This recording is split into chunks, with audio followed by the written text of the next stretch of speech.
Baron go? Who cares? He left us enough wine to last us a lifetime. Or at least until tomorrow.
The basic structure.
What's happening? Oh, feels like my chest is going to burst. My God! Wilhelm, do something! Accepting. We're not getting out of here. How can you say that? Alexander, you piece of shit! Let us out of here!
Scattered throughout the game, you can see some signs written in Latin. The reason for using it is that it was considered a language of culture and science, as most scientific and philosophy authors wrote their works and treatises in it. As we are dealing with a castle dwelled by a pretty smart guy that has been around since the Renaissance period, Latin all around the place was something we should expect. Being the only guy in the team that had a direct contact with Latin, in high school to be more precise, well, it was kind of logical that any translation to be done would have my name on it. Translating stuff into Latin was kind of strange and fantastic to do. At first I had a classic Latin dictionary, so if I had to translate any modern term, I would have to track its etymology down to the Latin equivalent, or look for a synonym or similar expression that had a direct translation. Then I had the luck to come across some dictionary for modern stuff online that addressed most of this stuff for a huge lot of terms, so it couldn't have come in a better time. Some days I would have Sebastian dropping a list of 9 or so entries to be translated, and before finding this dictionary, it was quite a lot of work. On a side note, we even had a Choose Your Latin poll on a couple entries, just to pick the one that sounded better for everyone. Results were pretty unanimous, by the way. For some final words on this, I must confess that, while I was pretty good at this in high school, that was like 15 years ago, so right now I'm not 100% sure translations are correct at all, but I took the time to make them at least plausible. So my apologies go in advance to any Latin guru up there playing the game, as I myself get on the verge of losing my temper when I see stuff like this obviously made up. This is one of the many hub levels in the game, and this is a design concept that we started out with in Penumbra. The idea is to give the player some freedom on where to go, but at the same time give a clear objective. In this level, the slime obstacle is the thing that the player needs to get past, and all other levels then have things needed to do so. The slime itself is one of the few puzzles left from the initial designs, and the one I'm probably the least proud of. Now that slime appears all around, it feels a bit forced that you need to have a potion on the slime. Many testers also complained that they wanted other options in getting rid of the slime, like burning it.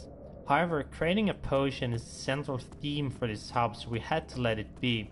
I don't think it's that bad, but we probably could have redesigned it if we had time.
In early concepts, this was meant to be a sort of wine testing room and directly connected to the wine cellar.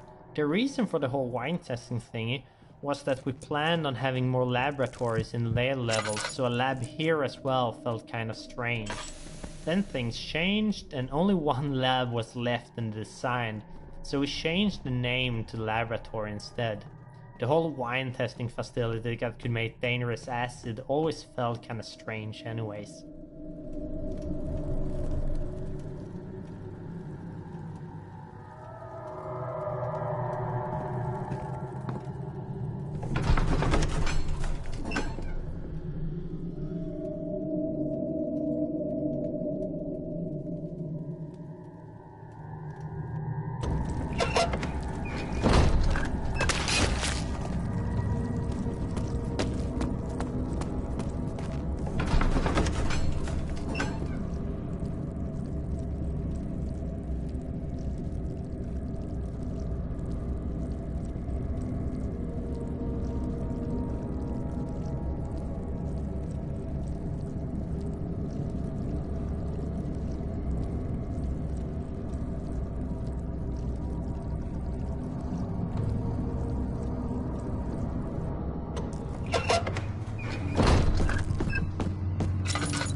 This level was first called Distillery, and if you check the data file, it's still named as such. Now, for some reason I told Mikke, our writer, that it was called Refinery, and the voiceover was recorded with the wrong name. Since it's easier to change a name than a piece of voice data, we had to rename it. I'm glad I said Refinery though, and not King's Hall or Grandma's Vegetable Patch. That would not have been as fitting. It's important that you keep going straight and make sure not to stray.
June 1839.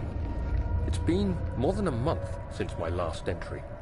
After the event inside the underground chamber in Algeria, Professor Herbert insisted I return to England. He said he didn't want to risk forfeiting the entire expedition lest I took a turn for the worse. An excessive decision, in retrospect. But I'm glad it turned out that way. I found my journal this morning in the haphazard collection of things brought home from Africa. Next to it lay the broken stone orb wrapped in cloth. I tried to assemble it, but couldn't. The pieces wouldn't fit together, as if they weren't from the same object. Could I have imagined it all? Was there ever a complete orb?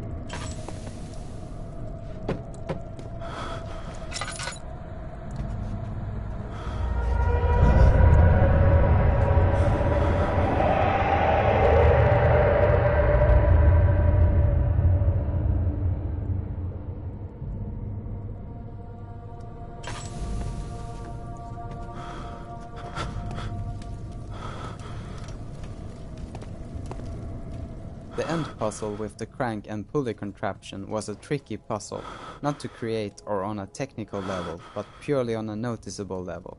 We added stuff to the puzzle perhaps 4 or 5 times because after each test session we kept having testers that did not see the piece of wood that you are to break to complete the puzzle. Originally you could only break it, so we added the option to pull it out as well. Then we added a faint light to draw the attention to it, and also tweaked the description of the crank. After that we added so that when you pull the crank there is a bit of dust falling from the piece of wood, and we also did a slight change in the angle of the piece of wood and changed the color and the texture, all to make it as notable as possible. So the question is, did you notice the piece of wood?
Tarmia, the composer from Amnesia The Dark Descent.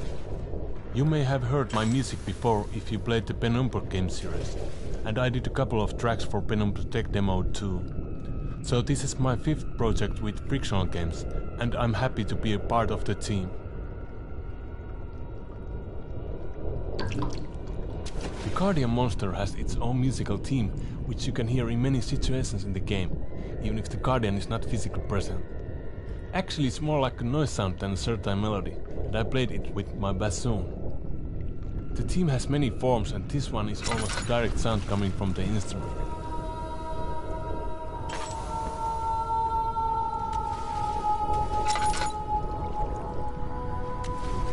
And this noise, which sounds like screaming, is a highly modified version of it.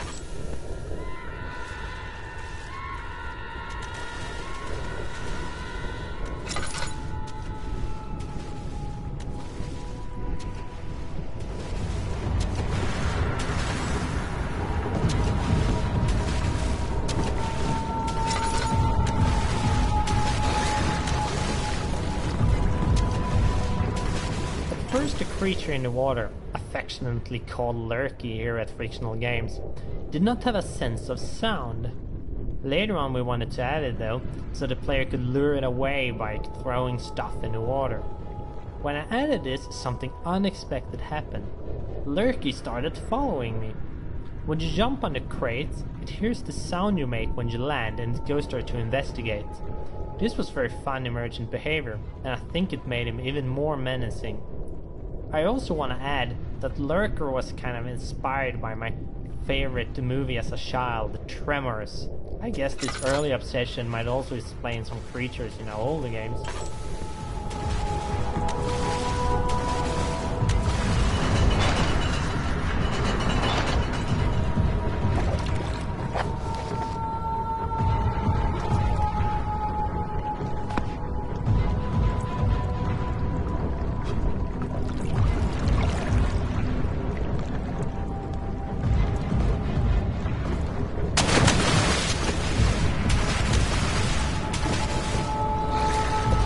Creature in the water, affectionately called Lurky here at Frictional Games, did not have a sense of sound.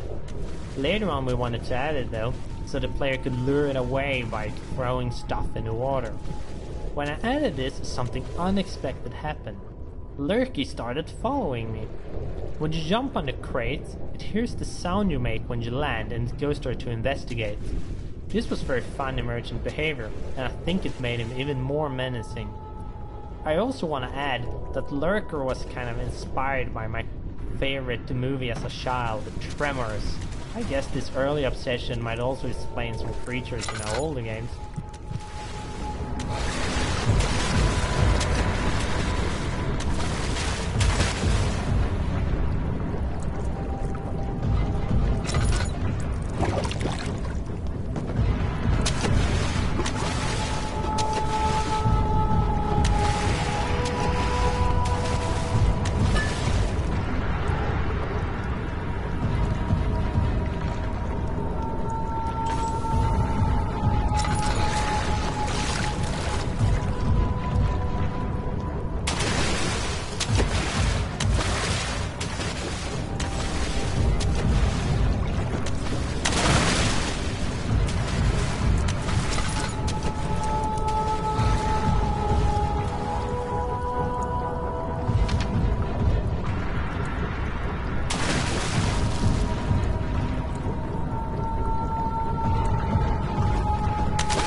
I am Tapio, and I made monster sounds and vision sounds for this game.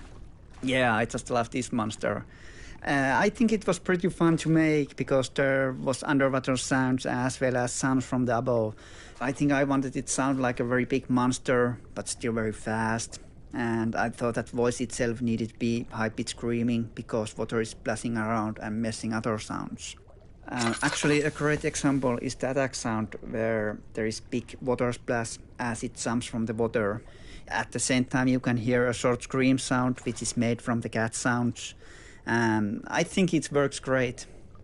I think other great sound is when it's just eating in the level. You can hear it eating meat and hear the bones crashing under the water. I made the eating sounds by walking in the water and breaking dry wooden sticks. The sound itself didn't need much processing or editing because it sounded almost like you hear now. Well, this is Water Monster, so I recorded lots of water sounds. For example, bubble sounds are made with a watering can, which is sunk in the water. And when it's chasing the player, its movement is made by a big rock, which I just threw in the lake. It feels like it's running after you or hitting its big hands on the water. I think there is lots of power in this monster. This level is the high point of the lurker build-up, which sort of started in an entrance level with the slime appearing. It's supposed to be a sort of roller coaster ride and is designed to be easy enough to be completed on the first try. Yet, it should also be stressful. Many of the things in a level that seems like you barely make it are just scripted to be that way. But it's nothing you notice because they're blended in with the truly deadly stuff.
This is the second hub level of the game, and is supposed to give some contrast to the stressful lurker encounter.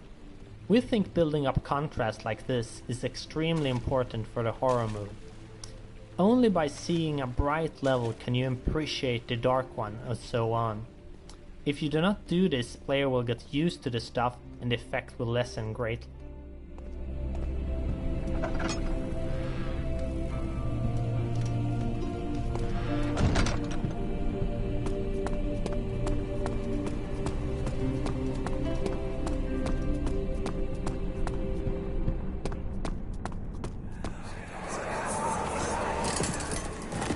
An ascending room. Will it take us to the inner sanctum? It will definitely take care of the vertical part of our journey. So, you have ridden an elevator before? Yes, the Colosseum at Regent's Park has one. It takes you to the gallery where you can view the panorama. Good. This ride might be a little longer, and in the other direction.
This map was one of the most fun to make because of the rooms have more objects than we usually add in the levels. I think the first 2 rooms was pretty good, just because of this. But we can't add this many objects in every room in the game, because that would, first of all, be very demanding on your PC's performance, and a lot of our players doesn't have gaming rigs. Secondly, it wouldn't make sense if every room or corridor was a storage. We also try very hard to vary the levels and rooms as much as we can do. This level was also the first time in the game the player had any contact with the outside. So for this part I had to make a couple of different wall pieces, a pine tree and a breakable version of the window. And I can talk a little bit more about the breakable window here. When creating breakable objects like this, we have to first of all break the model by splitting parts up and creating pieces. Like on this window, it has a lot of wood parts that are loose after it breaks. Those parts are remodeled into broken versions, and in the broken version of the window they're actually hanging in the air at the same place they were when the window was whole. After modeling those and exporting the model into collada format, which our engine handles, I use our in-house model editor to set each wood part up with a body for collision, and I also add weight for it to behave realistically. I also add material type, in this case wood, and that is so that wood sound is played when the beats hit something. You can also set up more advanced stuff like how it will behave in water, how fast it can travel, and how fast the speed will decay, but also a lot of other settings as well. But when that broken version is done, I also set up a special entity of the original window where I set it to break at a certain force, and when that happens another entity will load and this one will disappear. And in this case we load the broken version of the window. We also set it up so a particle system with glass shards is going to be played as well as a break sound. And as soon as you break that window, and all that is happening, and since you probably threw something at the window, the force of that object will make the wood pieces fly, and not fall straight to the ground as they would otherwise. That is pretty much how we do it with most breakable entities, but of course creating a particle system and sounds for this is needed too. And in this level you can also see a lot of props that I made earlier, before we started making maps. This is objects like shelves, tables, chairs, paintings, etc. But of course I didn't make all the objects in this level.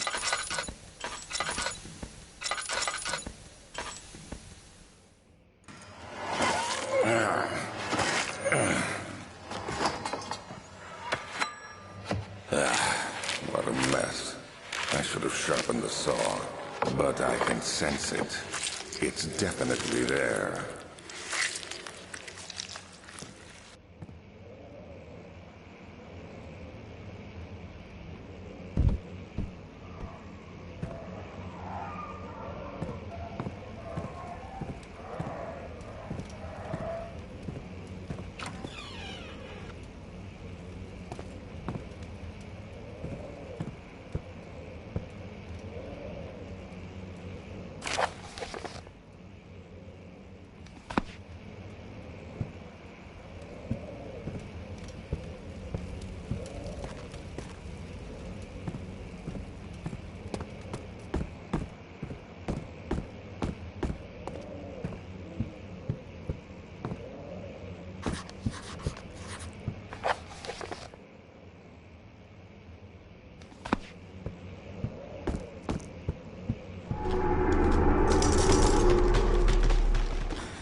The decision to have the player go outside in this map started out as a quick and dirty idea for some sort of puzzle.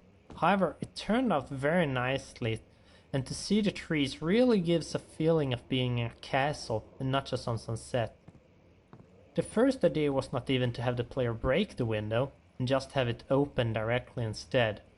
But when we added it, we felt it gave a really nice feel and reward for finishing the puzzle. In retrospect, we should have had more moments when the player ventures outside, and it gives this feel of being a part of a larger world.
In the original pitch, Herbert was a fairly important character, but it didn't really reflect in the games, so we tried a few different things to incorporate him, but it never really made any sense.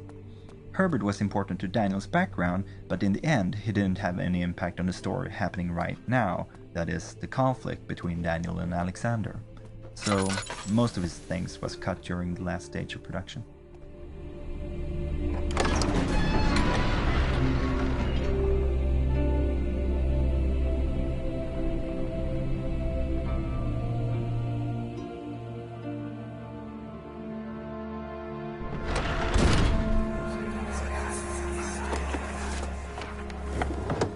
Journal is gone.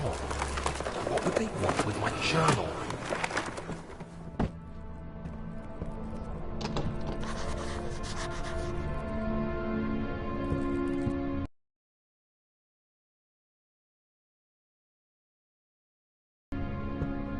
In this room, everything is connected to destruction and home. This was Daniel's home as Alexander's guest, and the diary entries are about Daniel being home in London and things falling apart.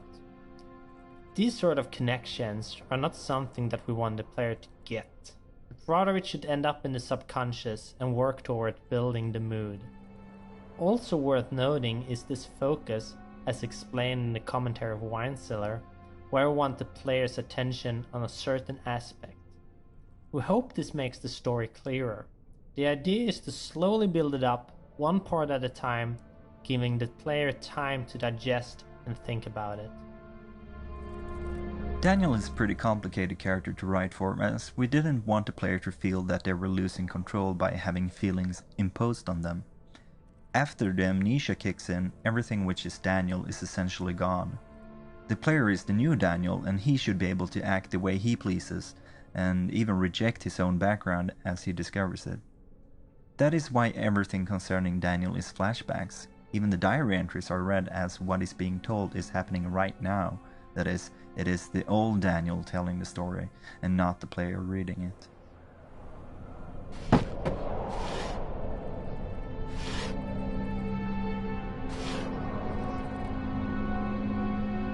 2nd of July.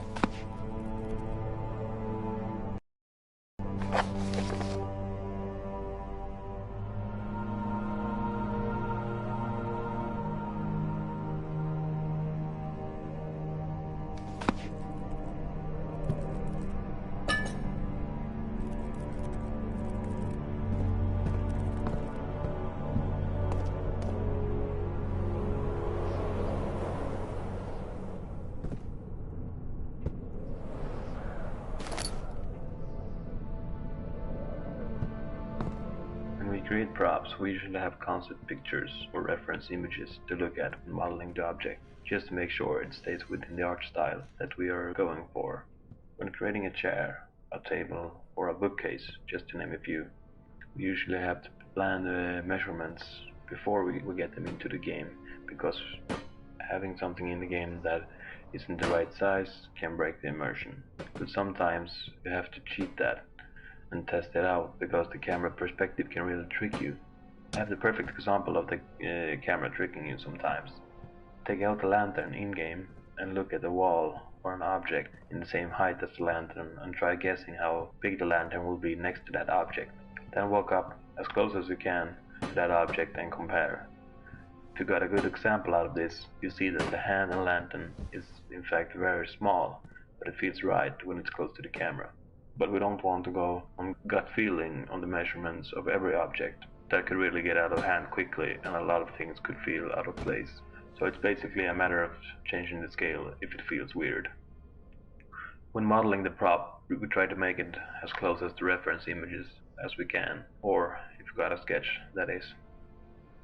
It's often a quite simple process that usually doesn't take that much time, but it completely depends on what it is and if the sketch we have are detailed. Before giving the model a texture and working on that, we need to create a UV map for it. A UV map can best be described as an image with painted and edited details to it that is wrapped around the object. So the texture for a cardboard box, for example, would look like a box that you have unfolded onto the ground. After the UV map is created, we start to work on the texture.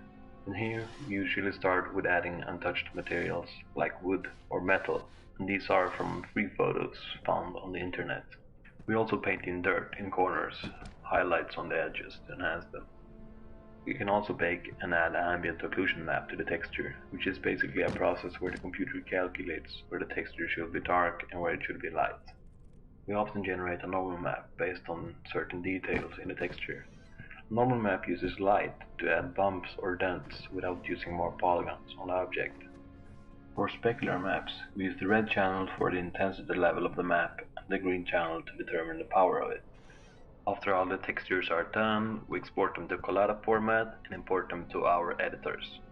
There, we set material values, create bodies for collision, and stuff like that. If you listen to the music tracks more carefully, you may find that characters have their own musical themes, which can usually be heard when you read papers during the game. These themes appears in many variations, so it's not always so easy to recognize them immediately. And in the end of the game, some of these themes will go quite insane. Oh, and that's Daniel's theme, which you can hear in the game's menu screen. Let me play it to you with piano.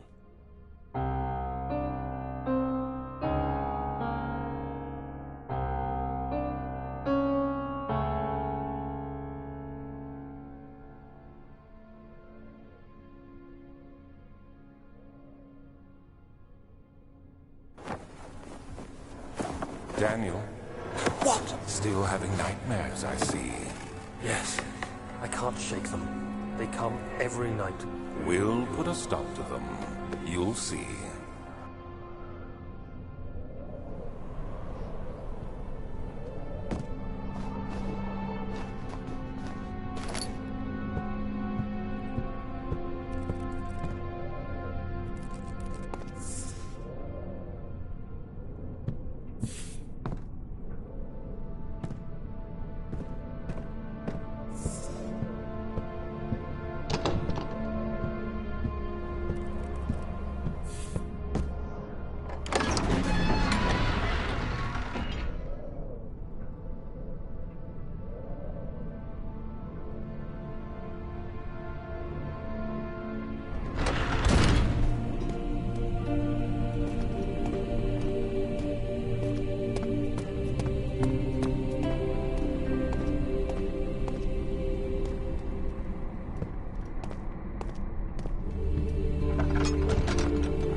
there's a lot of elements here working together. Not only does the player enter the darkest level yet, they'll also come up against a dark part of Daniel's memories. We've tried to have all aspects of the level work towards this goal. Hopefully it creates an oppressive and disturbing feel to it.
Again, there's a lot of elements here working together.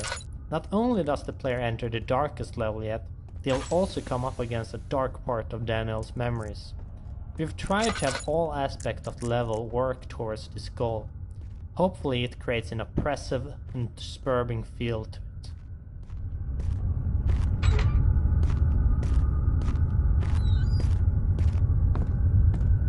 The flicker, the bluish light.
so cold.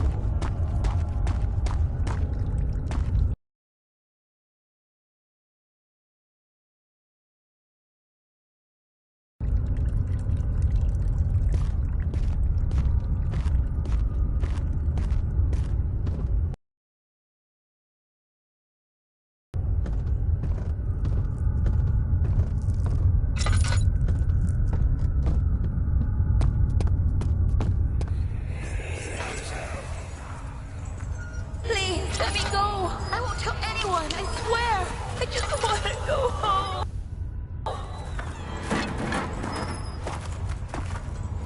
No! Get away from me! Leave me alone!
Again, there's a lot of elements here working together. Not only does the player enter the darkest level yet, they'll also come up against the dark part of Daniel's memories. We've tried to have all aspects of the level work towards this goal. Hopefully it creates an oppressive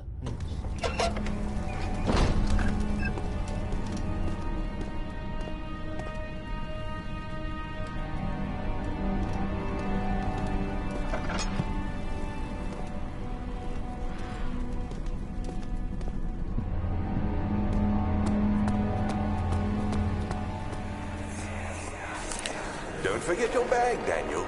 I won't, Herbert. There is no shame in using a parasol in the desert. As it happens, it's imperative to your survival. But it looks ridiculous. The shade will hurt much less than dying, I assure you.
The decision to have the player go outside in this map started out as a quick and dirty idea for some sort of puzzle. However, it turned out very nicely, and to see the trees really gives a feeling of being in a castle and not just on some set. The first idea was not even to have the player break the window and just have it open directly instead. But when we added it, we felt it gave a really nice feel and reward for finishing the puzzle. In retrospect, we should have had more moments when the player ventures outside, and it gives this feel of being a part of a larger world.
When I first started working on the elevator, I had detailed concept art as base of my work. This is both a blessing and a curse.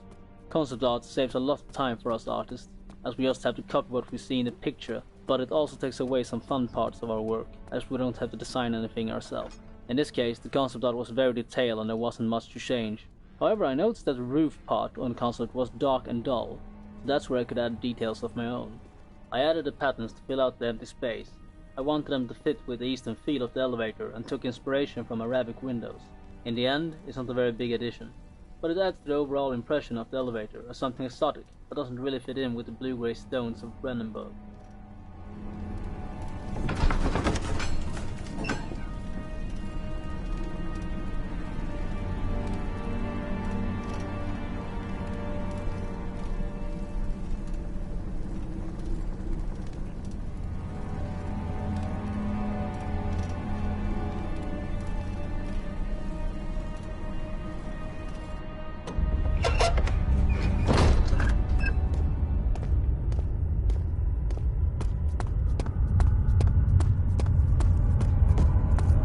Again, there's a lot of elements here working together.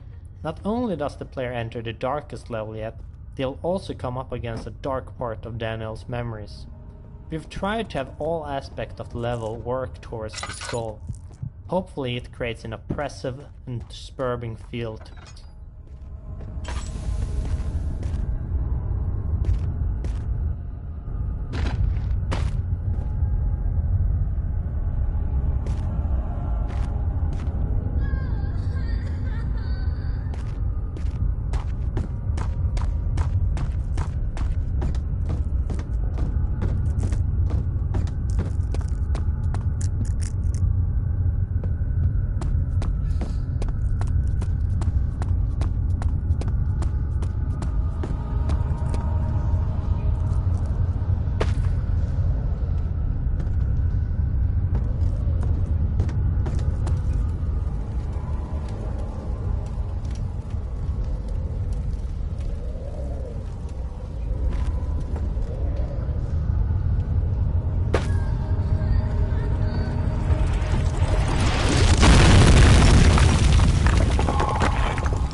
At first, the hunted girl sequence was just another scare, but as the story took shape, it just became a great plot point, which was this is when Daniel snapped.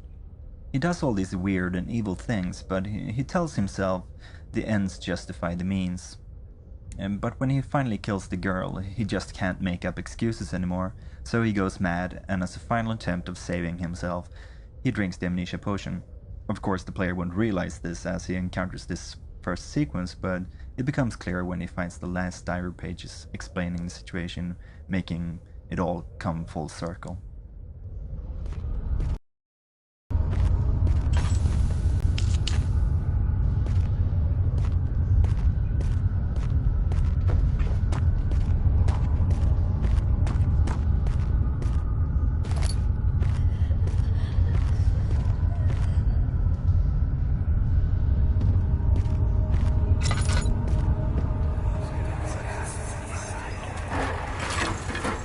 Why are you doing this?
At first, the hunted girl sequence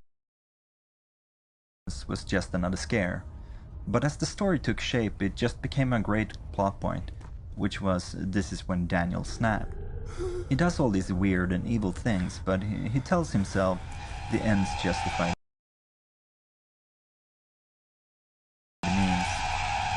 But when he finally kills the girl, he just can't make up excuses anymore, so he goes mad, and as a final attempt at saving himself, he drinks the amnesia potion. Of course, the player won't realize this as he encounters this first sequence, but it becomes clear when he finds the last dialogue explaining the situation, making it all come full circle.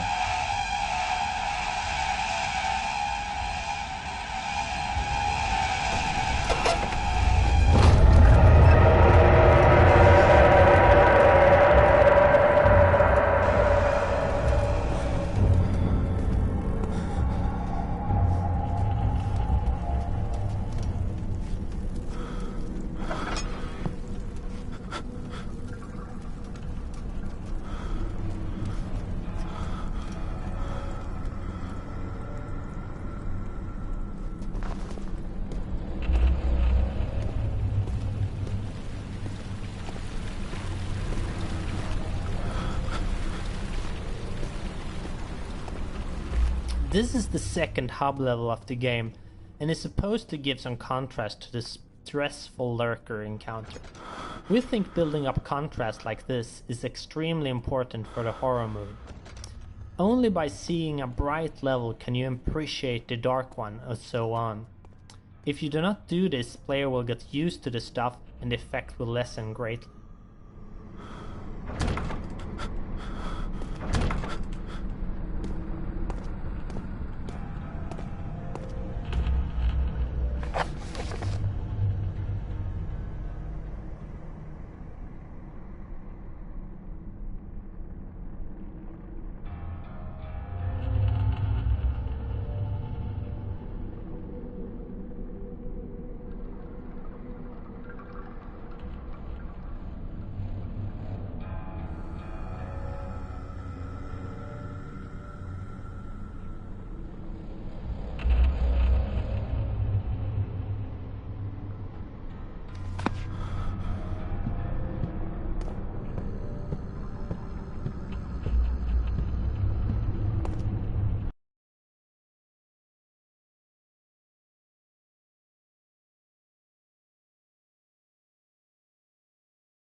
July 1839.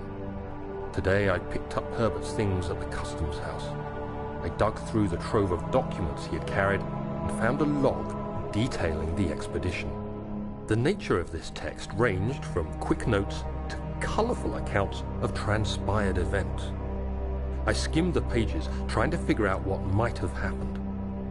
May 17th, the day I was trapped inside the orb chamber, Herbert dryly states, "Recovered Daniel after 1 hour of entrapment."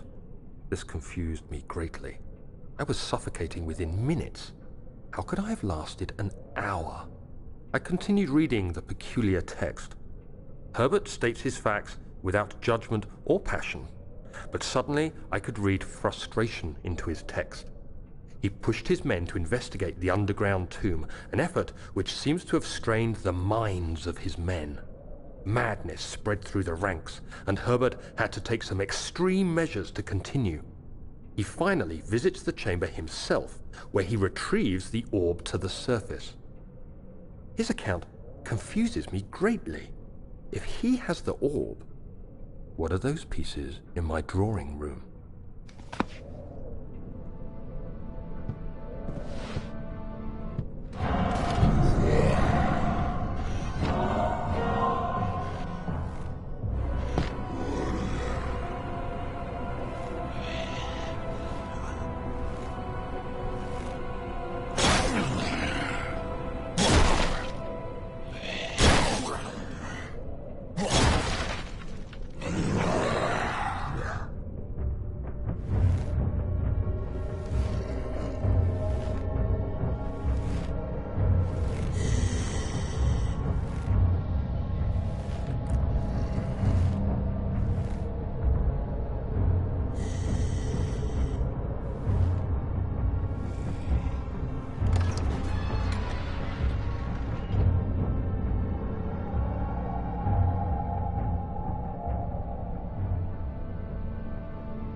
This is another one of those contrast levels, this time calming the player down for what will happen once the elevator is finally running.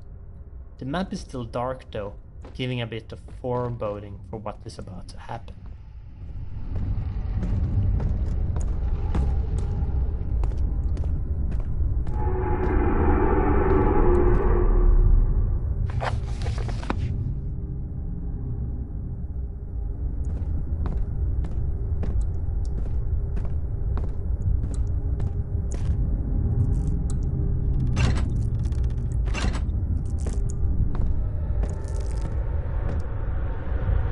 July 1839.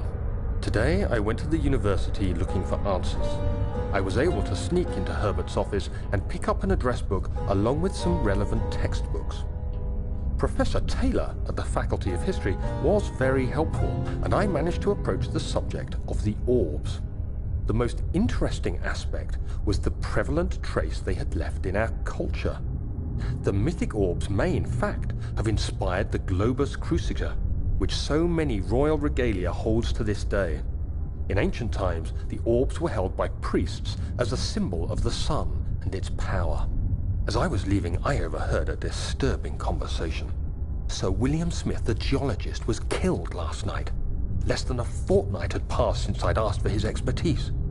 I know it's silly, but I can't help feeling responsible somehow.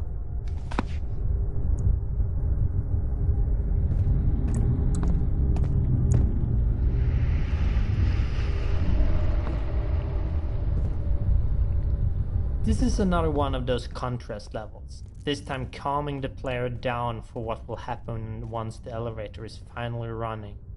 The map is still dark. When I first saw the concept art for this level, I was pretty happy because I think it looked very interesting, with all the pipes coming from random places and going throughout the level.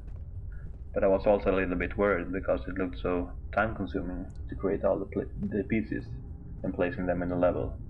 In the end, I was right about that because it did take a lot of time to make everything fit together. But I also think it was worth it because it's a very interesting looking level, and we also use the same pipe system for other levels. As for all the pipes in this level, I modeled and textured them in Maya. 14th of July. Today, I got one which differed greatly from the others. From a baron in Prussia, he said nothing about the quaint stories of priests in underground temples. He didn't even mention them. He simply wrote, "I know. I can protect you. Come to Brennenburg Castle. Signed, Alexander." What am I to make of this? Protect me from what? Is someone after me? I looked up Brennenburg and traced it to the Prussian woods near the Baltic Sea. While being the least informative letter I've received, it causes me greatest distress and interest.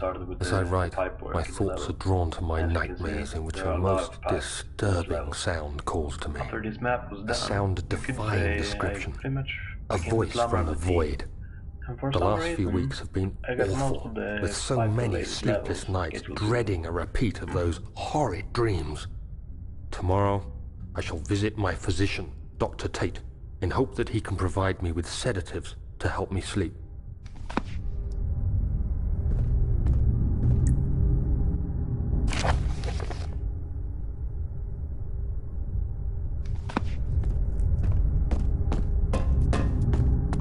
When I first saw the concept art for this level, I was pretty happy because I think it looked very interesting, with all the pipes coming from random places and going throughout the level. But I was also a little bit worried because it looked so time-consuming to create all the pieces and placing them in the level. In the end, I was right about that because it did take a lot of time to make everything fit together. But I also think it was worth it because it's a very interesting looking level, and we also use the same pipe system for other levels. As for all the pipes in this level, I modeled and textured them in Maya. I think there are 26 different pieces of pipes that I made. I had to import the wall pieces used in this level into Maya as well, and make a temporary little map to check if the pipes were correct length and all. I also had to make sure all the pipes snap and align well at 0.25 meters in every axis, otherwise placing all the pipes in the level would be nearly impossible. As for creating the texture for the pipes, it was pretty easy because I went with a simple kind of rusty metal look. And when that was done, I started with the pipe work in the level. As you can see, there are a lot of pipes in this level. After this map was done, you could say I pretty much became the plumber of the team. And for some reason, I got most of the pipe-related levels scheduled to me.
July 1839.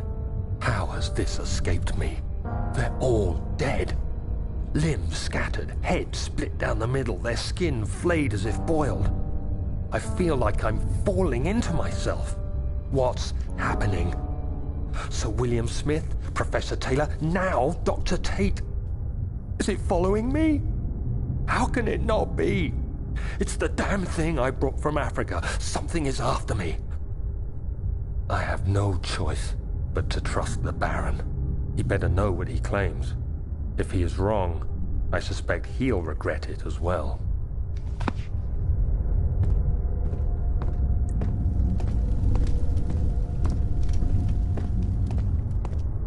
Is anyone there?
first saw the concept art for this level, I was pretty happy because I think it looked very interesting, with all the pipes coming from random places and going throughout the level. But I was also a little bit worried because it looked so time-consuming to create all the pieces and placing them in the level. In the end, I was right about that because it did take a lot of time to make everything fit together. But I also think it was worth it because it's a very interesting looking level, and we also use the same pipe system for other levels. As for all the pipes in this level, I modeled and textured them in Maya. I think there are 26 different pieces of pipes that I made. I had to import the wall pieces used in this level into Maya as well, and make a temporary little map to check if the pipes were correct length and all. I also had to make sure all the pipes snap and align well at 0.25 meters in every axis, otherwise placing all the pipes in the level would be nearly impossible. As for creating the texture for the pipes, it was pretty easy because I went with a simple kind of rusty metal look. And when that was done, I started with the pipe work in the level. As you can see, there are a lot of pipes in this level. After this map was done, you could say I pretty much became the plumber of the team. And for some reason, I got most of the pipe-related levels scheduled to me.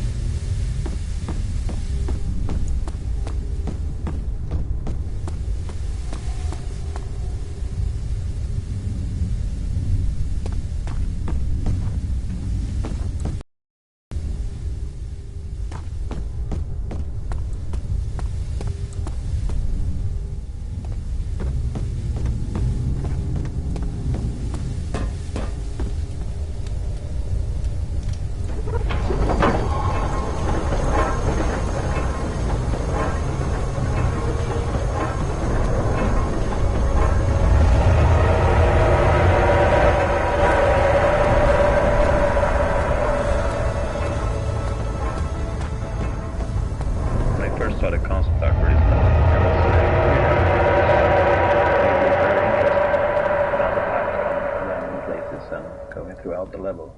But I was also a little bit worried because it looked so time-consuming to create all the pieces and placing them in the level. In the end, I was right about that because it did take a lot of time.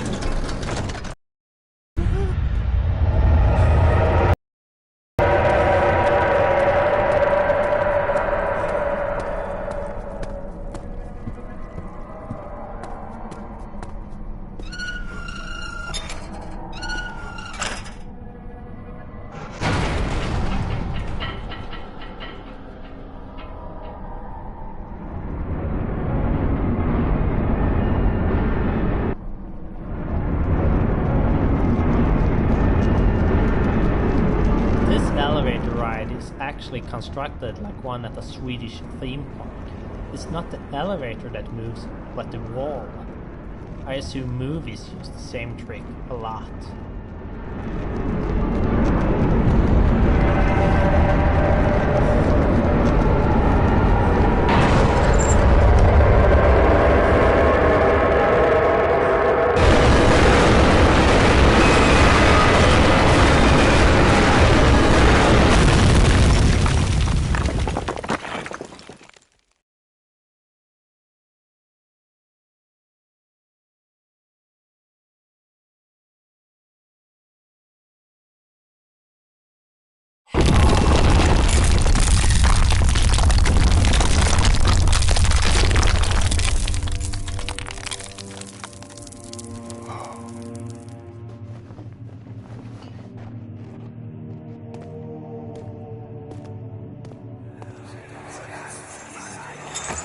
Come, this way. What was that? Forgive me, I should have warned you. One of my responsibilities as a Baron is that of a prison warden. This is where criminals are locked up. Like a dungeon? Very much so. Come, don't linger.